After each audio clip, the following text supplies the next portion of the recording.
Alors la transition l'a annoncé, nous avons un invité dans cette édition du journal, M. Mingabo Samuel, serviteur de Dieu à Likassi et berger de l'église de Kamikolo dans le territoire de Kambo. Monsieur Minga, bienvenue sur ce plateau de Héritage Télévision. Merci bien. Avec vous, nous échangeons sur la campagne d'évangélisation organisée par l'évangéliste Edo Arekaka de Lubumbashi au stade Kibasa-Maliba. Alors, quelles sont les références bibliques de cette campagne? Merci pour la parole nous accordée dans votre télévision. Il s'agit non de la campagne de vaccination ou d'une autre campagne, si ce n'est d'une campagne d'évangélisation. Et par rapport à cette campagne d'évangélisation que va tenir l'évangéliste Edouard Ekaka de Lubumbashi, cette campagne a une base biblique.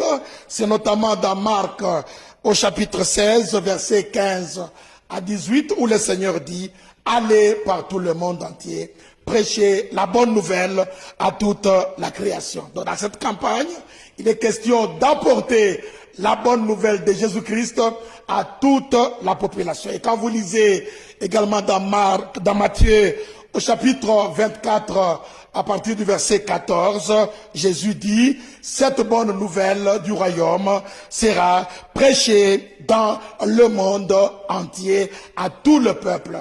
Et quand vous chutez avec Apocalypse, chapitre 14, au verset 6, j'ai vu un ange du Seigneur qui détenait un évangile éternel pour l'annoncer aux habitants de la terre, à toutes les nations, à tous les peuples, à toutes les langues.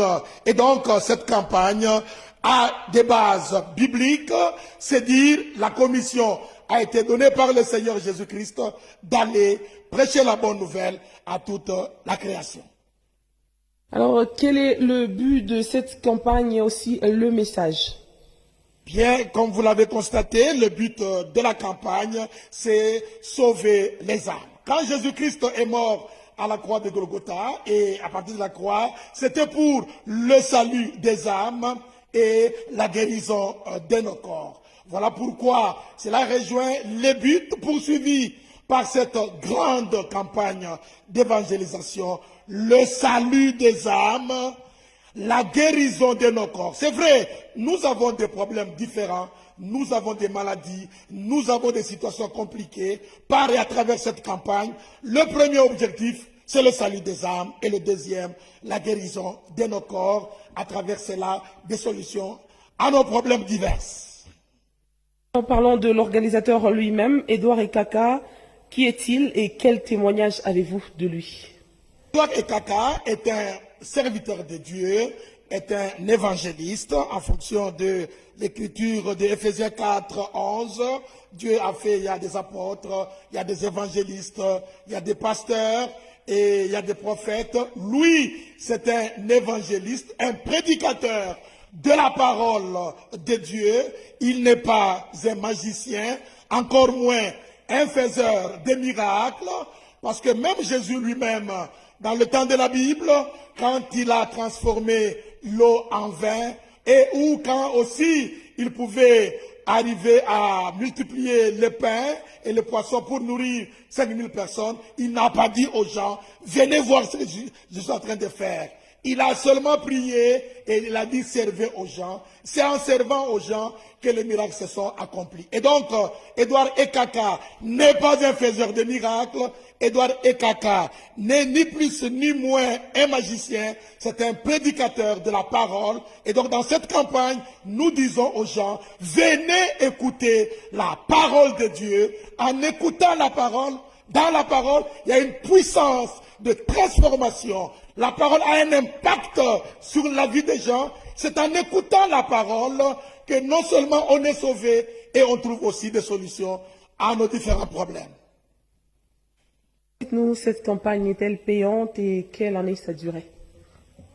La question de la campagne est-elle payante? C'est qu'il y a des témoignages par rapport à cette campagne. Une des questions que vous avez soulevées, nous sommes des témoins non seulement oculaires, mais aussi des témoins auriculaires. Ça veut dire que nous avons accompagné cet humble serviteur de Dieu, ce prédicateur de la parole, à travers différents lieux, et dans la province et en dehors de la province, voire même en dehors du pays. Et donc, par rapport au témoignage, nous revenons de Bukavu, il y a quelques mois, quelques années, à Bukavu, où moi j'étais dans le stade, on a vu une maman apporter un bébé qui ne marchait pas. L'homme de Dieu, après avoir prêché la parole, il a prié sur le bébé et l'enfant a marché sur le stade.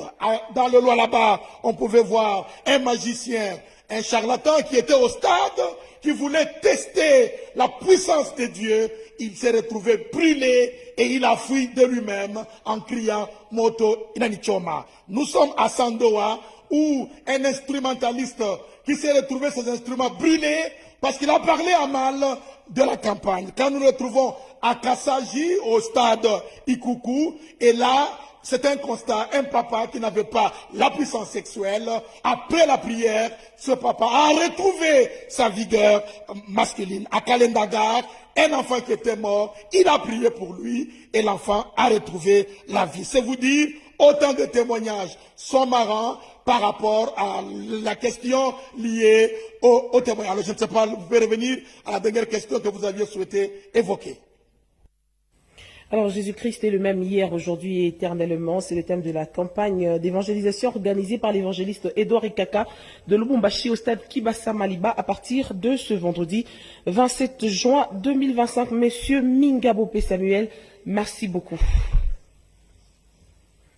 Merci.